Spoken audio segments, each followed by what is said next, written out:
നിലമ്പൂരിൽ പാർട്ടി ചിഹ്നത്തിൽ മത്സരിക്കുന്നത് വിജയസാധ്യത വർദ്ധിപ്പിക്കുന്നുവെന്ന് എം സ്വരാജ് മീഡിയ വണിനോട്. 2001 നിയമസഭ 2004 ലോക്സഭാ തെരഞ്ഞെടുപ്പുകൾ അത് തെളിയിച്ചിട്ടുണ്ടെന്നും എം സ്വരാജ് പറഞ്ഞു. നിലമ്പൂരിലെ മത്സരം കടുത്തതല്ലെന്ന് ആര്യടൻ ഷൗക്കത്തും പ്രതികരിച്ചു. പാർട്ടി ചിഹ്നത്തിൽ മത്സരിക്കുന്നത് ഇടതുപക്ഷത്തിന് ദോഷം ചെയ്യുമെന്നാണ് ആര്യടൻ ഷൗക്കത്തിന്റെ നിലപാട്. അദ്ദേഹം ഇക്കാര്യം മീഡിയ വണിനോട് പറയുകയും ചെയ്തു.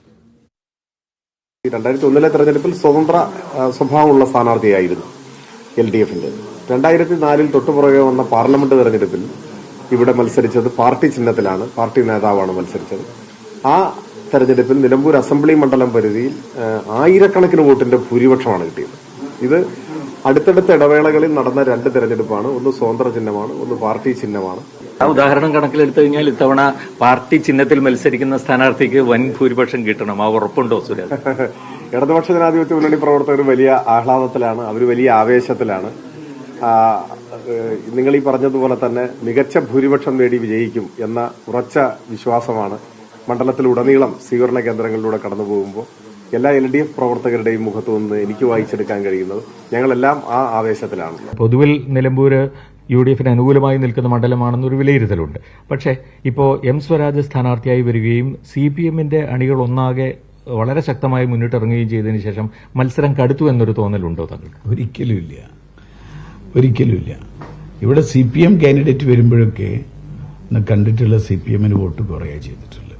കഴിഞ്ഞ കാലത്തും അങ്ങനെ തന്നെ ഉണ്ടായിട്ടുള്ളത്. പക്ഷേ എന്നോടൊരു കണക്ക് സ്വരാജ് പറഞ്ഞു, ഞാനത് പറയാം. 2001 സ്വതന്ത്രനെ വെച്ച് മത്സരിച്ചപ്പോൾ ദയനീയമായ പരാജയമായിരുന്നു അവർക്ക്. 2004 പക്ഷേ അവർ നിലമ്പൂർ സെഗ്മെന്റിൽ, ലോക്സഭാ തെരഞ്ഞെടുപ്പിൽ നിലമ്പൂർ സെഗ്മെന്റിൽ നല്ല ഭൂരിപക്ഷം നേടിയിട്ടുണ്ടായി എന്ന് പറഞ്ഞു. 19 ലോക്സഭാ സീറ്റിലും അവർ വിജയിച്ച തെരഞ്ഞെടുപ്പാണ്. അതൊക്കെ അന്നത്തെ ഒരു രാഷ്ട്രീയ സാഹചര്യം അനുസരിച്ച് കേരളത്തിൽ മൊത്തമായിട്ടുണ്ടായ ആ സാഹചര്യം ഇപ്പോഴുണ്ടെന്നാണ് സ്വരാജ് പറഞ്ഞത്.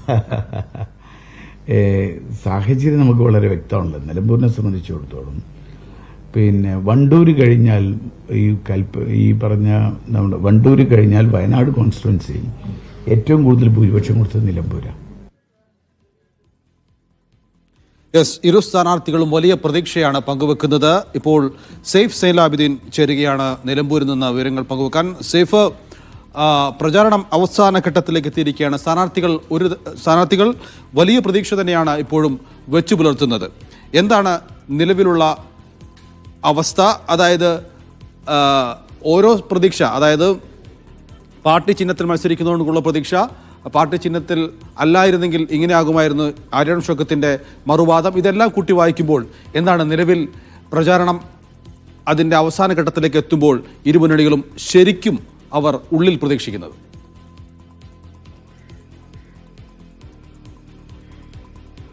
രണ്ട് മുന്നണിയുടെ നേതാക്കന്മാരോട് സംസാരിക്കുന്നുണ്ട്. വീട് വീടാന്തരം കയറി വോട്ട് തേടുന്ന ആൾക്കാരോട് നമ്മൾ സംസാരിക്കുന്നുണ്ട്. ഒരു മുന്നണിയുടെ അല്ല, രണ്ട് മുന്നണികളുടെ ആൾക്കാരോട് സംസാരിക്കുന്നുണ്ട്. ഇവർ രണ്ടുപേരും പറയുന്നത് മികച്ച വിജയപ്രതീക്ഷ തന്നെയാണ്. അതേസമയം തന്നെ അവരുടെ അടുത്ത് കുറച്ചുകൂടി പേഴ്സണലായിട്ട് സംസാരിച്ചാൽ ടൈറ്റായ മത്സരമാണ്, എങ്കിലും വിജയിക്കുമെന്ന് രണ്ടുപേരും വിജയപ്രതീക്ഷ പങ്കുവെക്കുന്നുണ്ട്. പക്ഷേ നമുക്ക് ജനങ്ങളോട് ഇറങ്ങി സംസാരിക്കുമ്പോൾ സത്യത്തിൽ ഇവിടുത്തെ ജനങ്ങൾ ഒരു പിടുത്തം തരുന്നില്ല എന്നുള്ളതാണ് നോഫൽ വസ്തുത.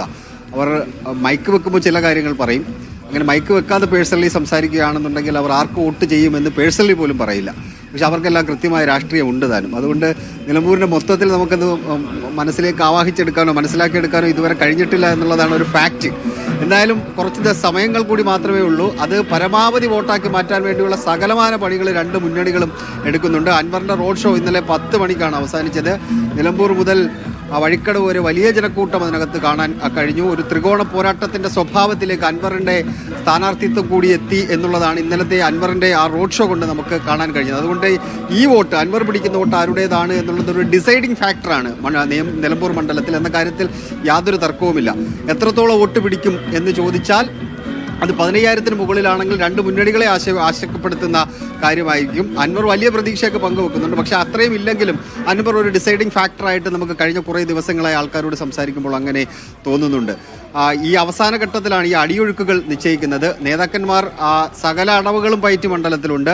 ഇന്ന് CPM-ന്റെ കാര്യത്തിലേക്ക് വരികയാണെങ്കിൽ, ഇടതുമുന്നണിയുടെ കാര്യത്തിലേക്ക് വരികയാണെങ്കിൽ തിരിച്ചു വരാം. വളരെ വിശദമായിട്ട് നമുക്ക്